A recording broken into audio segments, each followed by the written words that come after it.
Everybody tries to say like 2-on-1 is like their own state rules or their city's rules. I'm pretty sure it's a universal rule.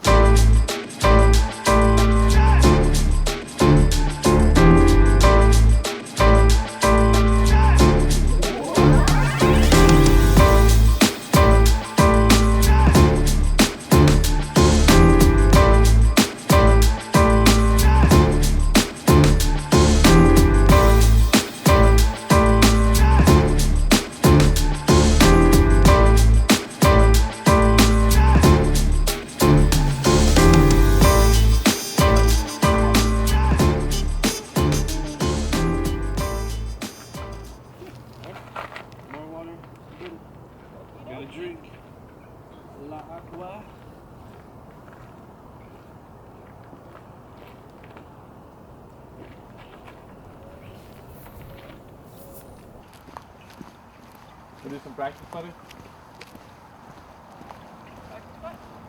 Practice putt. So this is Quail Canyon. It's a ball golf course on a par 3 ball golf course that they put in, I think, last year.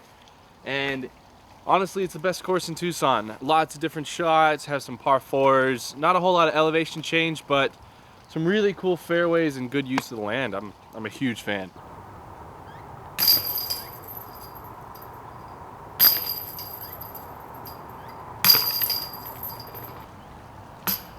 Close. So why do you warm up before you go play around? What's with the putting warm up? Well, practice putting gets everything moving, and you know, once you're out there, you can't really practice putt. So getting a couple good ones in, getting the feel right before any round practice or otherwise is key. It's nice that we actually have a practice basket here, so get everything moving. Are you like changing any elements of your putting when you practice putting, or? Generally no, just kind of getting everything to function correctly. Sometimes you miss your first couple putts just because your body's not used to moving. So I try not to change anything when I'm practice putting. I'll do that on a different day, I guess, if I'm not actually going out to feel out a good round. Why is it important to stretch? Well, our bodies are exactly what help us play this game, so if you can't take care of your body, we don't get to play this game. So making sure that everything's loose, everything's moving, and let's avoid injuries, because having injuries can be loss of fun, loss of funds, and just overall bad time. You don't want to have a bad time, so we want to make sure we make the best of every moment. I actually have a broken vertebrae as far down as it can go. So if I don't stretch, I can jostle that out of place, and then I'm out of commission for like 2 months or so. It's happened. So now I stretch every time. It's important.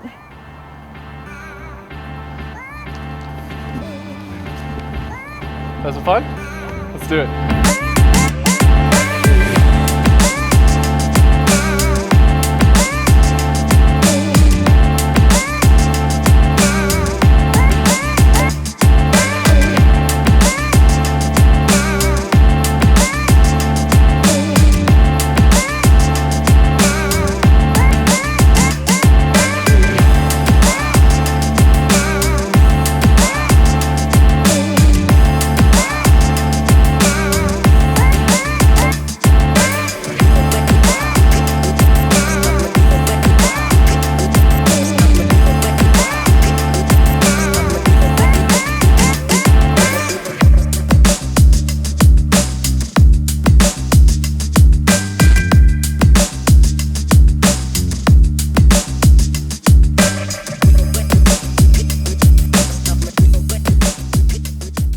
Convict is new to you. You're kind of testing it out. Yeah. How do you do that? How do you test out a disc to see if it's will end up in your bag? Throwing it on every shot that I think I would need it for, and some extras. I've been throwing it a lot for sidearms because it's actually really, really good for a sidearm. You can let it pop up and carry very straight. Zach Melton told me about that, and it's the reason why I'm giving it a real good old-fashioned try.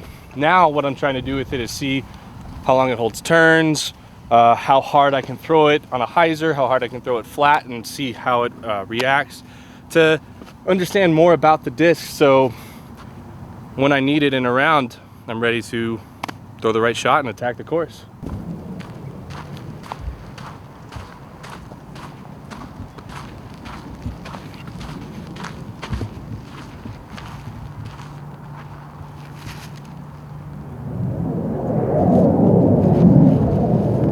Sidearm putter shot is like my favorite shot. There are two shots here. Were you trying a different angle or a different throw? What was You going on know, there? we didn't really get to throw a lot of warm-up throws, so first couple holes I'll probably throw multiples just to make sure everything's working. So I threw a backhand and then a sidearm as well, just to get those parts of my game functioning. And I like to be closer to the basket than that.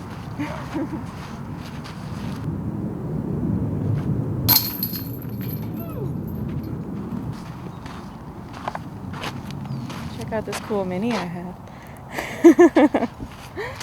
Hole 2.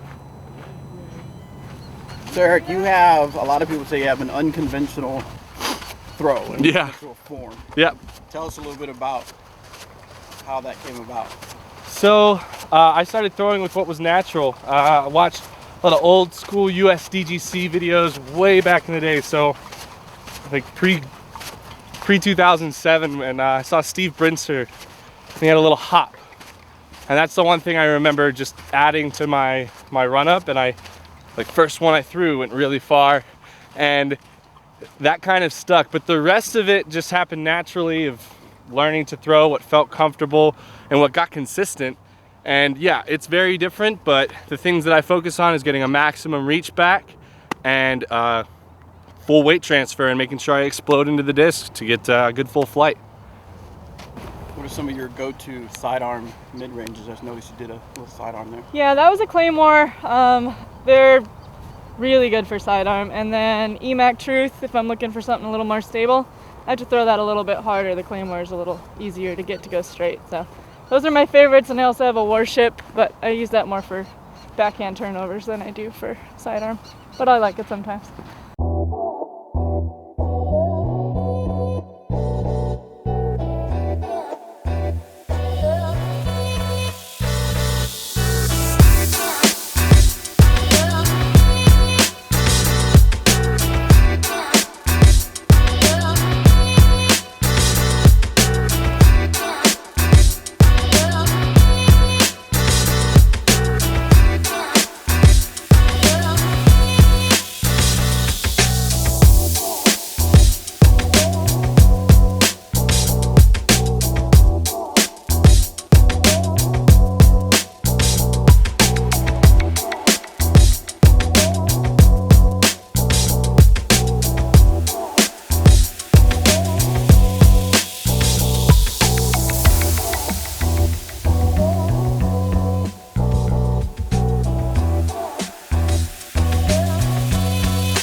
Even in casual rounds, try and find a way to get some tournament practice. So we take our putts really seriously, at least the first one, and then if we miss, then the second one usually is to readjust and just get that muscle memory if we can make the putt.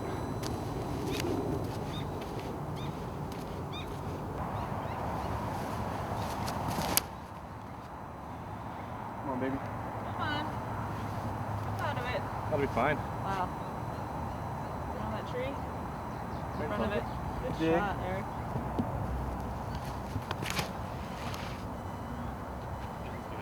Come on, stick it out, girl. Yeah, baby. Not That's bad. cool, dear. Alright, Eric, what do you think here? I want to throw an EMAC, but I can't throw a standstill. Or I could throw a culverin. If you throw, if you're gonna throw full power, I'd throw overstable like Colvin or Fallon, just to make sure it doesn't go too far and you can throw it pretty hard. Or we can play with this convict, huh? Yeah, try that. Paige Pierce says this is a really good disc, so let's find out.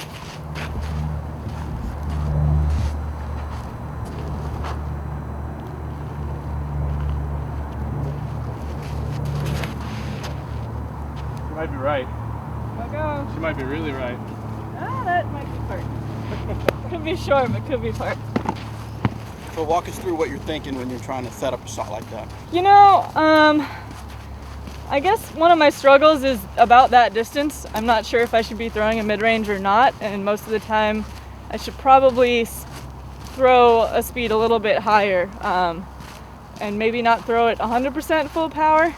I could have thrown an EMAC, but I would have had to throw it as hard as possible, which kind of adds a little bit of lack of control, I guess. So trying to just hyzer it in at the basket and make sure I get there and not leave it short, because if I don't get it at least to the basket, then I didn't even give it a chance. So. And then Eric just parked a 547-foot hole.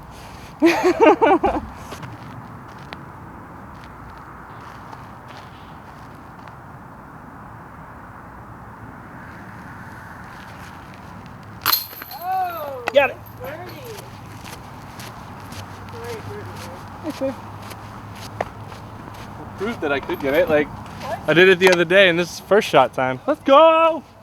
So when you're in a casual round and you're throwing multiple shots in the same tee, are you changing your shots? Are you just trying to improve upon the last shot you did, or? Trying to try multiple shots because I want to learn to throw different shots. So if I'm facing where I've thrown a hyzer 3 times in a tournament or in practice and it's not working, that I have another option, that I have something else that I can go to in the moment, and just trust that my body and my discs and my throw will get me out of the trouble that I'm in.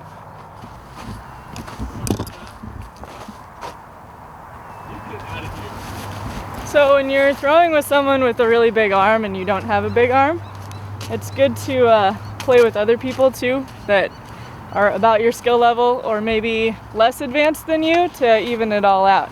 I learned a lot from watching Eric throw, but over time it starts to make me feel like I can't throw very far. So it's good to play with people you can teach, play with people your own speed, and also more advanced players, so you learn a lot and you don't bog yourself down feeling like you can't throw that far. Oh, it's so wide. Just hold the form and it'll look good. A little long. Still putting.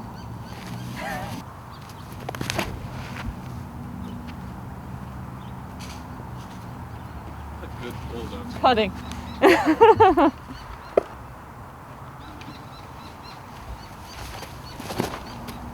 Higher might be better. Oh, I think it was. Or you almost aced it. I like the sidearm because this is a more common shot you have to execute rather than a weird stall dump hyzer where it's like throw a good sidearm that works itself right. Yeah. So other than obvious holes that are for sidearms, how do you decide between whether you're going to throw a sidearm or a backhand? Thinking about percentages and thinking about your own game. So what shot can you execute better? So for me, there are plenty of shots that somebody can throw a really good hyzer on and they can execute that every time, but it's not my shot. That's a weird hyzer for me or something. I couldn't tell you exactly what, but That was a really good example. Yeah. Because I wouldn't sidearm this hole. It's a little bit out of my range for a sidearm. So I throw a backhand turnover, but Eric's going to sidearm it every time Every because time. it's what he's good at.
The one. So close. So the trespass you have is a air trespass. It is. Tell people why sometimes an air version of the mold they like might be a good disc for them. You know, it's funny because I throw mostly 169, 167, and then my buddy Kyle gave me this, I think it's a 157 trespass. So it still has the stability of a trespass, but it's easier to throw and it goes further without like a lot of added effort. If you have a heavier weight disc, it might take more effort to throw it. So I don't usually throw discs this light, but I really like these because they're still stable enough to handle a lot of power. So talk to us a little bit about the weight of the disc. How do you pick which weight you want and stuff like that? So I'm always looking for something that's a little bit heavier, just because it's less affected by the wind if the wind ever does pick up. But in a lot of the distance drivers and other discs that I've been finding, getting a little bit lighter isn't the worst thing. You're not always going to find exactly max weight for all the discs that you want to throw. If you do, you're lucky. But don't be that strict on it, because I have stuff that's 171, 172, and it crushes and it flies overstable and it has all the characteristics that I want out of the disc. So don't judge a disc by its weight. And just go out and throw it, because you might realize that a 172 Enforcer is exactly what you should be throwing, or my Claymore is a 176 and it's a mid-range, and most people want to throw heavier mids, but I think this weight is perfect for what I want that disc to do. So having worked with that, it's awesome. So don't think too much about it, just throw what's awesome. Nice pull. Right off the green, baby. All the way off the... Woo!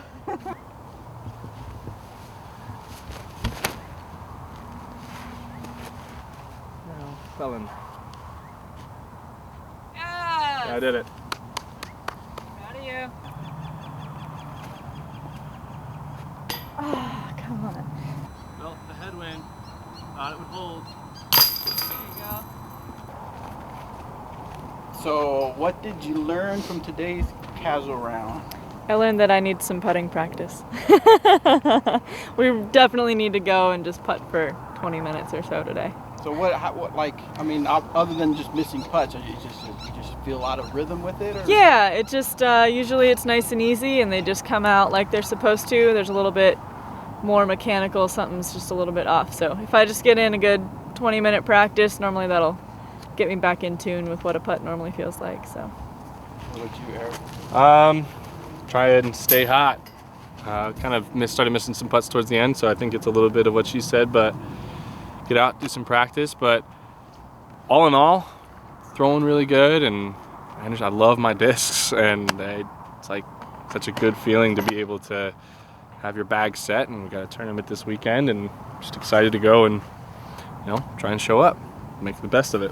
So good practice. Casual rounds are always super fun. We love it. yeah, you always learn a little bit from every practice round. It's great.